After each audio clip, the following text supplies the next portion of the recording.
ఈరోజు రెసిపీలో మటన్ను నానబెట్టుకునే పని లేకుండా హెవీ మసాలాలు లేకుండా ఈజీగా ఎవరైనా ప్రిపేర్ చేసుకోగలిగేలా మంచి ఫ్లేవర్తో ఒక రెసిపీని చూపించబోతున్నాను. అదే మటన్ దమ్ బిర్యానీ అండి.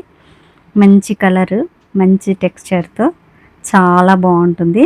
తినే కొద్దీ తినాలనిపిస్తూ ఉంటుందండి. అంత టేస్టీగా ఉంటుంది. ఒక్కసారి ఇలా చేసి పెట్టారంటే ఇలానే కావాలని అడుగుతారు. అంత టేస్టీగా ఉన్న ఈ మటన్ దమ్ బిర్యానీ ప్రిపేర్ చేసేద్దామా? అందరికీ నమస్తే అండి. Welcome to my channel. ఇక్కడ నేను 1 కేజీ మటన్కు చూపిస్తున్నానండి ఇంగ్రీడియంట్స్. ఒక 5 మీడియం సైజు ఉల్లిపాయలు, ఒక 8 నుంచి 10 పచ్చిమిరపకాయలు తీసుకోవాలి. ఇక్కడ నేను 1 కేజీ మటన్కు బిర్యానీ చేస్తున్నానండి. ఈ కేజీ మటన్ను మీడియం సైజు ముక్కలు కట్ చేయించుకొని తీసుకురావాలండి. ఈ మటన్ను బాగా క్లీన్ చేసుకొని ఒకసారి కుక్కర్లో తీసుకొని అందులో 1 టీ స్పూన్ ఉప్పు, ఒక హాఫ్ టీ స్పూన్ పసుపు వేసి బాగా కలుపుకొని కుక్కర్ మూత పెట్టేసి 3 విజిల్స్ వచ్చే వరకు ఉడికించుకోవాలండి. 3 విజిల్స్ వస్తే చాలండి.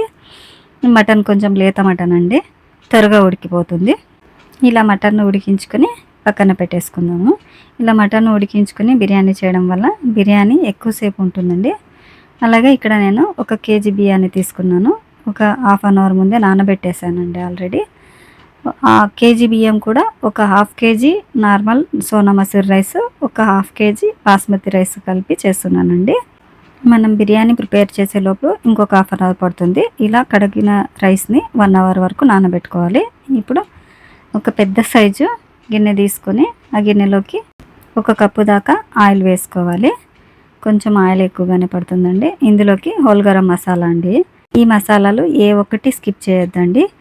బిర్యానీ ఆకులు, లవంగాలు, యాలకులు, దాల్చిన చెక్క, కొంచెము షాజీరా, కొంచెము జాపత్రి అంటారండి, జాపత్రి, అలాగే స్టోన్ ఫ్లవరు, రాతి పువ్వు అంటారండి దాన్ని, అది. ఇవి మొత్తం వేసేసి బాగా కొంచెం వేయించుకోవాలి. ఇప్పుడు పచ్చిమిర్చిని కొంచెం ఇట్లా పొడుగ్గా కట్ చేసుకోవాలండి. ఈ చీలికలు వేసుకోవాలి. ఇవి కొంచెం వేయించుకున్నాక మనం ఉల్లిపాయల్ని ఇలా సన్నగా పొడుగ్గా తరుక్కోవాలండి. ఇలా తరుక్కున్న ఉల్లిపాయల్ని ఆయిల్లోకి వేసేసి ఉల్లిపాయలు రంగు మారే వరకు వేయించాలండి. బాగా మొత్తం కలర్ మారాలి, బ్రౌన్ కలర్ వచ్చేంత వరకు కూడా వేయించుకోవాలి. ఈ ఉల్లిపాయలు వేగి బ్రౌన్ కలర్ రావడానికి కనీసం 5 నుంచి 10 నిమిషాలు టైం పడుతుందండి. ఇలా వేయించుకున్న ఉల్లిపాయల్లో ఇప్పుడు ఒక గుప్పెడు పుదీనా వేయాలండి. పుదీనా ముందుగానే వేసేస్తే కలర్ మారిపోతుందండి పుదీనాది. అందుకోసం ఆనియన్స్ వేగిన తర్వాత పుదీనాను వేసుకోవాలి. ఇలా వేసుకున్న పుదీనాను ఒకసారి ఇలా కలిపేసి ఇప్పుడు నేను ఇంట్లో రెగ్యులర్గా ప్రిపేర్ చేసుకునే మసాలా అండి ఇది కొత్తిమీర మసాలా అంటారు దీన్ని. ఇందులో కొత్తిమీర, అల్లం వెల్లుల్లి, అలాగే దాల్చిన చెక్క, లవంగాలు, పత్తరికి పూలు అదే స్టోన్ ఫ్లవరు. ఈ కొత్తిమీర, లవంగాలు, అల్లం వెల్లుల్లి ఎంతెంత తీసుకోవాలి అనేసి క్వాంటిటీని డిస్క్రిప్షన్లో చెప్తానండి. అది చూసేసి మీరు ప్రిపేర్ చేసుకోవచ్చు. ఈ మసాలా ఒక్కటే చాలండి ఈ బిర్యానీకి. ఇంక వేరే ఏ మసాలాను కూడా నేను వాడను, కానీ చాలా బాగుంటుంది. ఆనియన్ బాగా వేగాక ఈ మసాలాను 3 టేబుల్ స్పూన్ల దాకా వేసుకోవాలండి. ఈ మసాలా మొత్తం కలిసేలాగా వేసి బాగా మంచి స్మెల్ వస్తుందండి. అప్పటిదాకా వేయించాలి. ఒక 2 నిమిషాలు వేయించిన తర్వాత మనం ఉడికించుకున్న మటన్ని అందులో వేసేసి బిర్యానీకి తగ్గట్టు ఒక 2 టేబుల్ స్పూన్ల కారం వేసి 1 కప్పు దాకా పెరుగు వేయాలండి. వేసి బాగా కలుపుకోవాలి. స్పైసీగా కావాలనుకున్న వాళ్ళు ఇంకొంచెం కారం వేసుకోవచ్చండి. ఎగ్జాక్ట్గా అయితే ఈ కారం సరిపోతుంది. ఈ కారం మసాలాలు వేసిన తర్వాత మంటను లో ఫ్లేమ్లో పెట్టుకోవాలండి. లో ఫ్లేమ్లో పెట్టుకొని మొత్తం కలిపేసి బాగా మూత పెట్టేసి మగ్గించుకోవాలి. ఇంకో పక్క రైస్ని ఉడికించుకోవడానికి ఎసరు పెట్టుకుందాము. ఆ ఎసరులోకి బిర్యానీ ఆకు, ఒక 2 యాలకులు వేసి మూత పెట్టేసి ఎసరును మరిగించుకోవాలి. ఇప్పుడు మటన్ ఉడుకుతూ ఉంటుందండి. ఇది లో ఫ్లేమ్లోనే ఉడకాలి. ఇప్పుడు ఇందులోకి ఇంకొక చిన్న ఇంగ్రీడియంట్ ఇలా కలుపుతూ ఉండాలండి ప్రతి 2 నిమిషాలకు ఒకసారి.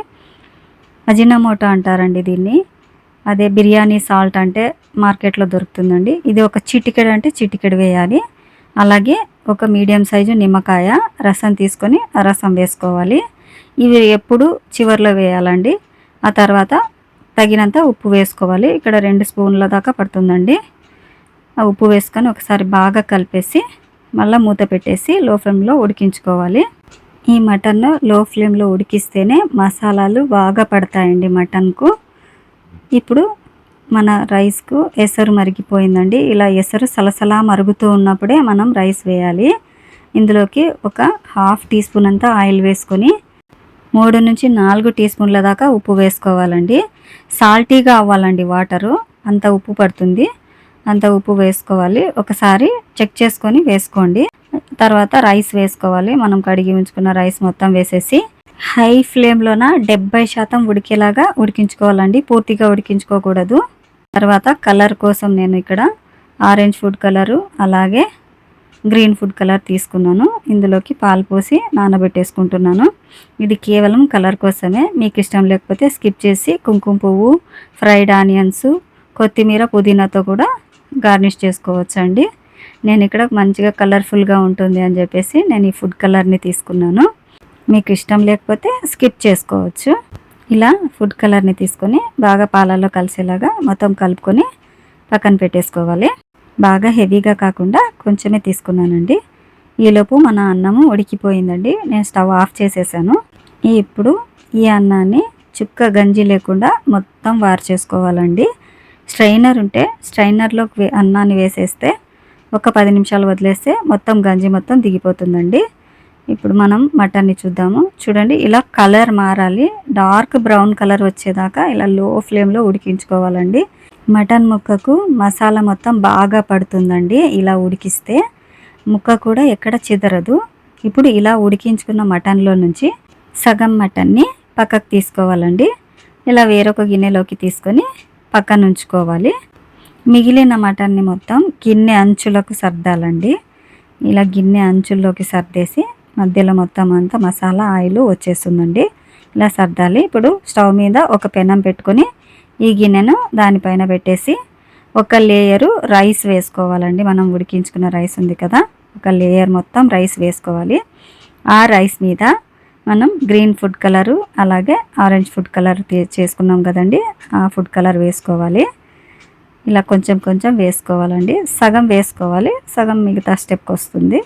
Green food colour, orange food colour వేసుకొని మరి దానిపైన సగం మటన్ పక్కన తీసి ఉంచాం కదండి, ఆ మటన్ని వేసేసి మొత్తం రైస్ మొత్తం పరచాలండి. ఇలా పరుచుకున్న తర్వాత మరి దానిపైన మరొక లేయరు రైస్ వేసుకోవాలి. ఇలా ఎక్కువ లేయర్లు కావాలన్నా మీరు 2-3 లేయర్లు వేసుకోవచ్చండి. నేను ఇక్కడ 2 లేయర్సే వేస్తున్నాను. మరి ఆ రైస్ పైన మిగిలిన food colour orange, green food colour వేసేసి దమ్ ఇచ్చుకోవాలండి. ఇలా గిన్నెకు 1/2 వంతు రావాలండి రైసు. అలా అయితేనే పువ్వులాగా విచ్చుకుంటుందండి. మరీ గిన్నె నిండుగా ఉండకూడదండి. అందుకనే బిర్యానీ చేయడానికి పెద్ద గిన్నెను తీసుకోవాలి.